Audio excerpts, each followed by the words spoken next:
The views and opinions of this program are those of the host, guests, and callers. There is substantial risk of loss in trading futures and options, which you should carefully consider prior to trading. Today's episode of Market Talk is brought to you by Growmark FS. Keeping up with the latest in ag is a challenge, to say the least, but there are experts nearby ready to help. You'll find them at your local FS. You can trust them to bring you customized agronomic, grain, and energy solutions born of the latest thinking.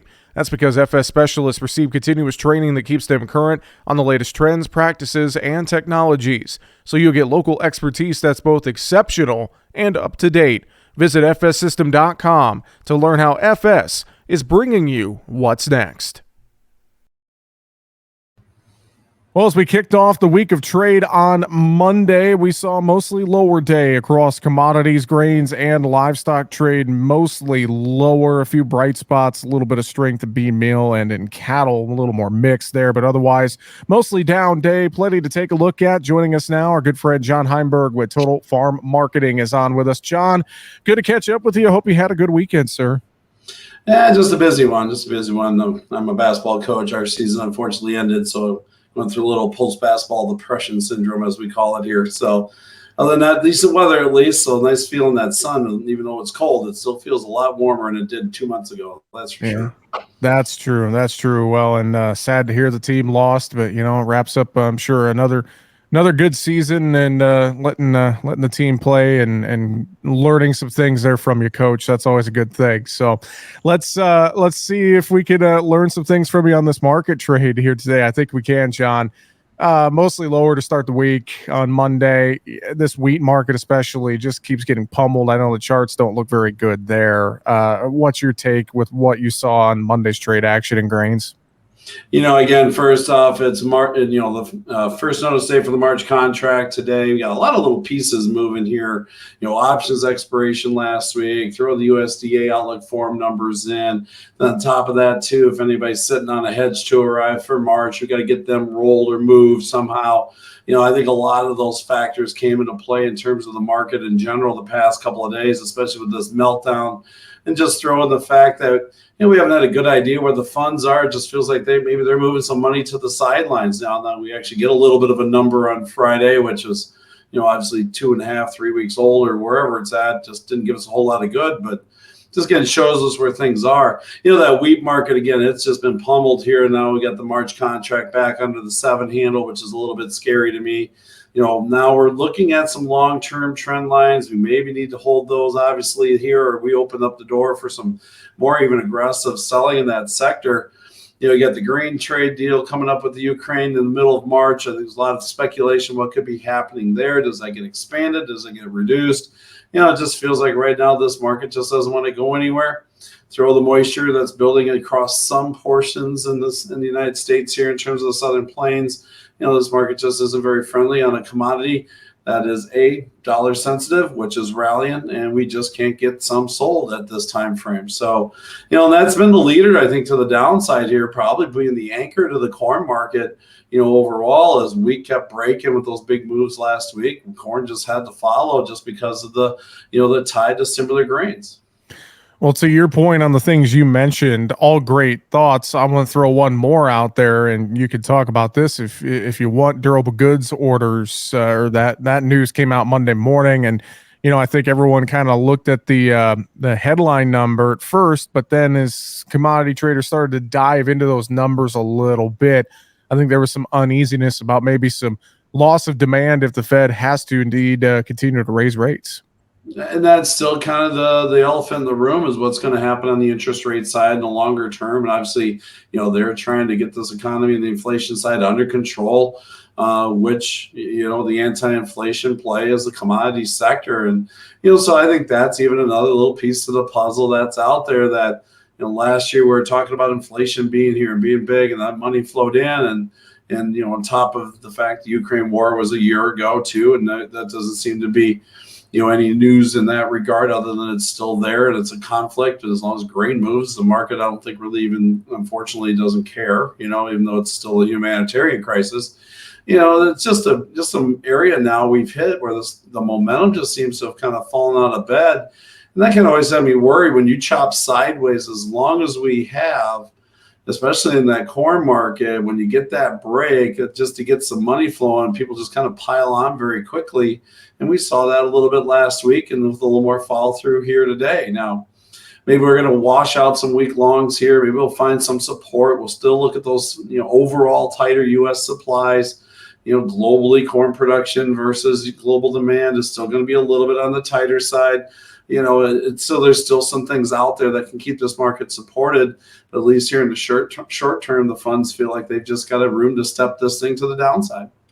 Well, and those funds, you brought up the CFTC data, and obviously a couple weeks old, finally getting that back. And, they're saying that I think there's still a little unknown to how they're going to roll this all out and catch us back up, so to speak. And I'm very curious to see just how long the funds are or short in some of these markets, and what.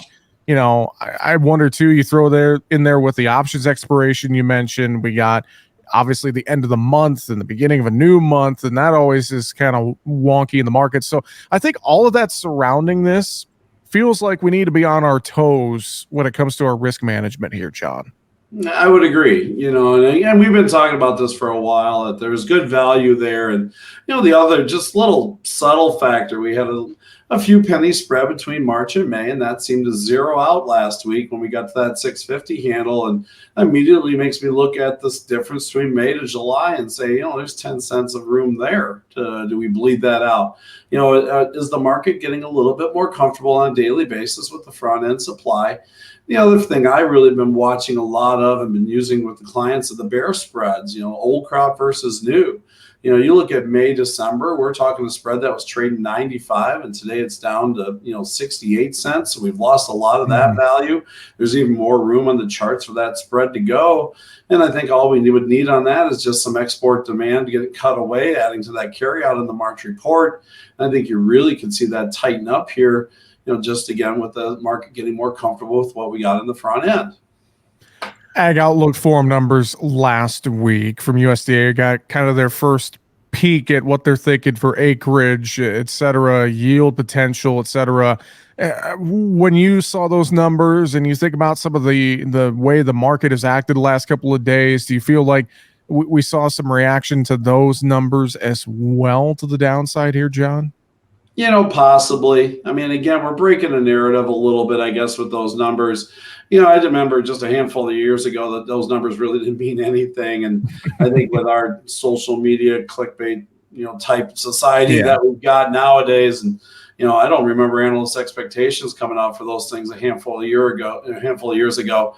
In terms of that, now that seemed to be kind of the news. And, again, what's the trend? Acres up, production up. Okay, supply higher, price forecasted lower. So obviously it wasn't a positive report, at least in terms of long-term trend. But realistically, they're budgetary items. They're worth about the paper they're written on overall, because things will change dramatically after we get the planning intentions report here at the end of the month. And as well as where we are with the next grain stocks report, so we'll see in that regard. But at least right now, with the market where it was, with the lack of news, the lack of momentum, the lack of things that we're seeing in the marketplace, at least gave the market maybe something to trade, and it wasn't a positive tone. And obviously that allowed the market to slide in that regard.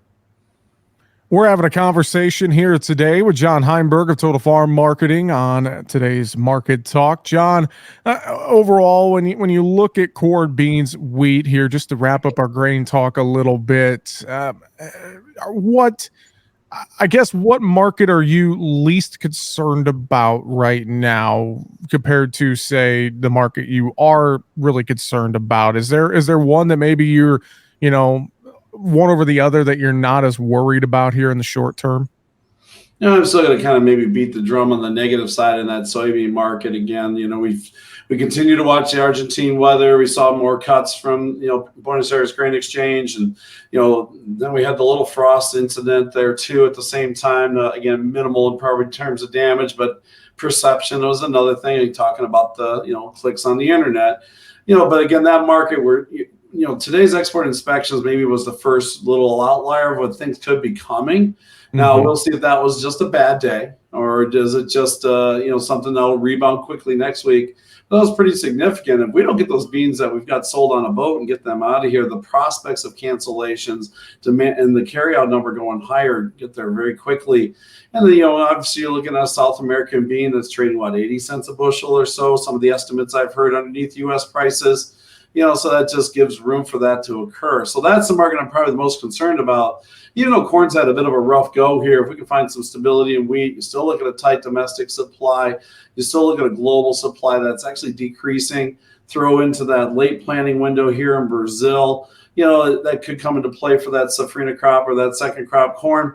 There's still a few things that may keep this corn market supported. I mean, we still got an east-west issue. You still got basis levels on the western side of the corn belt that are very, very friendly, and we got to get supply there. So that's still, at least to me, a bit of a floor that maybe if we sell to a point that might be a spring low per se, we'll have to see. But, the momentum the last couple of days obviously is very, very concerning. But to answer that question specifically, still a little comfortable about corn. Not that I think we're off to the races anytime soon, but at least maybe we can dig our heels in here. But that bean market, there still seems to be quite a bit of air underneath those charts.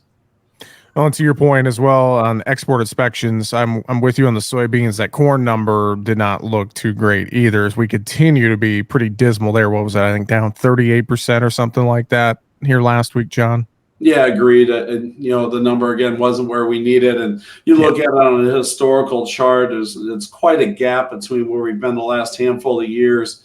We need to see that Chinese demand. That's what the market is waiting for. It is not here yet. Maybe we're not cheap enough to get it there. So I will say, even though I feel like we can find some support just because of all the other little headlines out there, that demand story, and that March report is going to make me a little nervous when that comes out. Do we see some more adjustments there?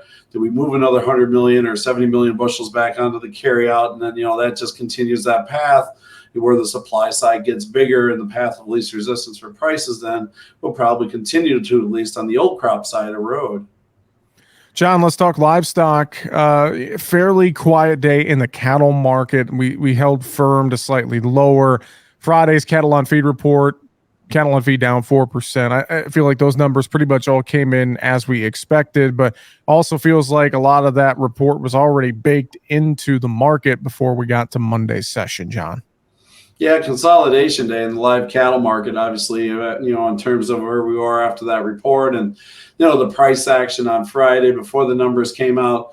Cattle on feed gave us what we thought we were going to get again. Smaller supplies overall, maybe that tighter placement number, at least according to expectations of the middle of the range, was a little bit of a positive.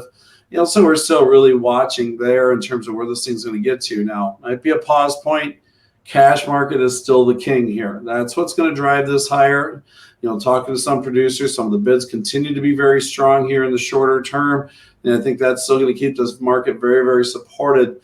But again, we're still poking up here at some pretty lofty prices. We're getting to a window, maybe a winter high could be coming. We typically see one, and then we get some pullback until we really start getting the grilling demand to kick in.